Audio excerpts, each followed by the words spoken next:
నల్గొండ జిల్లా నాగార్జున సాగర్ దర్తిలో ఆశా యోజనపై అధికారులతో సమీక్ష నిర్వహించారు జిల్లా కలెక్టర్ ఇలా త్రిపాఠి.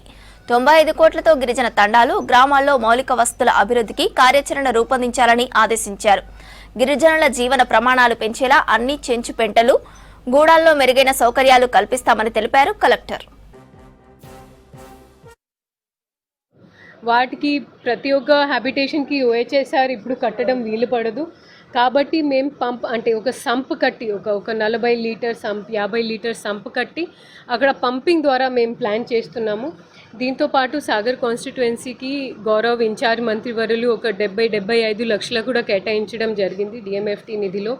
సో చిన్న చిన్న రిపేర్స్ మేము కూడా ప్రతిరోజు మేము టీసీ నిర్వహిస్తూ ఉన్నాము. ఆ టీసీ ద్వారా కూడా కొన్ని ఇష్యూస్ మా దృష్టికి వస్తూ ఉన్నాయి.